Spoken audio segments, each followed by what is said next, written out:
നമുക്ക് ഇന്നൊരു അടിപൊളി ചെമ്മീൻ ബിരിയാണി ഉണ്ടാക്കാം. അപ്പോൾ അതിനായിട്ട് ഒരു പാത്രം അടുപ്പത്ത് വെച്ച് അതിനകത്ത് ആവശ്യത്തിന് വെളിച്ചെണ്ണ ഒഴിച്ച് ചൂടായി കഴിഞ്ഞ് കഴിയുമ്പോൾ നമുക്ക് അതിനകത്തേക്ക് അരിഞ്ഞു വെച്ച സവാള ചേർത്ത് കൊടുക്കാം. ഇനി സവാള നന്നായിട്ട് നമുക്കൊന്ന് വഴറ്റിയെടുക്കാം. ഇനി ഒരു ഗോൾഡൻ കളറായി കഴിഞ്ഞ് കഴിയുമ്പോൾ നമുക്ക് സവാള ഈ പാത്രത്തിൽ നിന്ന് കോരിയെടുക്കാം. അതിനുശേഷം ആ വെളിച്ചെണ്ണയിലേക്ക് നമുക്ക് കുറച്ച് കശുവണ്ടിയും ഉണക്കമുന്തിരിയും ഇട്ടുകൊടുത്ത് വറുത്തെടുക്കാം.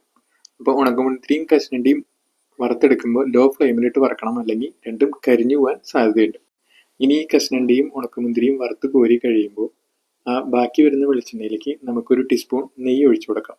എന്നിട്ട് ആ നെയ്യ് ഉരുക്കി കഴിഞ്ഞ് കഴിയുമ്പോൾ അതിനകത്തേക്ക് ഒരു തക്കോലം, 2-3 ഗ്രാമ്പു, 2-3 ഏലക്കായ, 2-3 പീസ് കറുകപ്പട്ട എന്നിവ ചേർത്ത് കൊടുത്ത് ഒന്ന് ചൂടായി കഴിയുമ്പോൾ അതിനകത്തേക്ക് 1 ഗ്ലാസ് അരിക്ക് 1.5 ഗ്ലാസ് വെള്ളം എന്ന തോതിൽ ആഡ് ചെയ്ത് കൊടുക്കാം. എന്നിട്ട് ആവശ്യത്തിനുള്ള ഉപ്പും ചേർത്ത് കൊടുത്ത് ഒന്ന് മിക്സ് ചെയ്തതിന് ശേഷം 10 മിനിറ്റ് കുതിരാൻ വെച്ച കൈമ റൈസ് നമുക്ക് ഇതിനകത്തേക്ക് ചേർത്ത് കൊടുത്ത് ഒന്നുകൂടി ഒന്ന് ഇളക്കി നമുക്കൊന്ന് മൂടി വെച്ച് വേവിച്ചെടുക്കാം.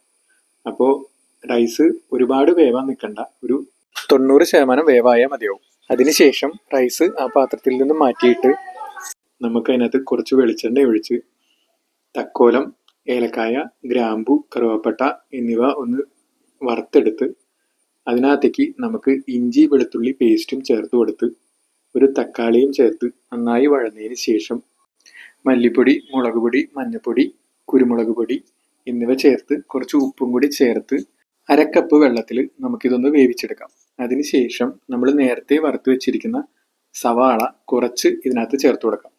എന്നിട്ട് നന്നാക്കി വെച്ചിരിക്കുന്ന ചെമ്മീനും ഇട്ട് അടച്ചു വെച്ച് നന്നായിട്ടൊന്ന് വേവിച്ചെടുക്കാം. ഇനി അത് നന്നായി വെന്തതിന് ശേഷം നമുക്ക് ഇതിനകത്തേക്ക് പുതിനയില ചേർത്ത് അതിന് മീതെ നമ്മൾ 1/4 ഭാഗം വേവിച്ച് വെച്ചിരിക്കുന്ന റൈസ് നമുക്ക് ഇതിന് മീതെ കുറേശ്ശെ ചേർത്ത് കൊടുക്കാം. അതിൻ്റെ മീതെ നമ്മൾ നേരത്തെ വറുത്ത് വെച്ചിരിക്കുന്ന സവാളയും അണ്ടിപ്പരിപ്പും കിസ്മിസും ഒന്ന് മുകളിൽ കൂടെ ഇട്ട് ഗാർണിഷ് ചെയ്ത് റെഡിയാക്കി സെറ്റാക്കാം. അപ്പം നമ്മുടെ ബിരിയാണി ഏകദേശം റെഡി ആയിട്ടുണ്ട്. ഇനി നമുക്ക് ഇതൊരു 5 മിനിറ്റ് ലോ ഫ്ലെയിമിൽ ഒന്ന് അടച്ചു വെച്ച് വേവിക്കാം. അടി പിടിക്കാതെ പ്രത്യേകം ശ്രദ്ധിക്കണം കേട്ടോ. അപ്പോൾ നമുക്കിനി ബിരിയാണി സെർവ് ചെയ്യാം. ചെമ്മീൻ ബിരിയാണിയുടെ കൂടെ നാരങ്ങാച്ചാറ് കഴിക്കരുത് എന്നൊരു സംസാരമുണ്ട്. എത്രത്തോളം സത്യമുണ്ടെന്ന് എനിക്കറിയില്ല. അപ്പോൾ നമുക്ക് എൻജോയ് ചെയ്യാം.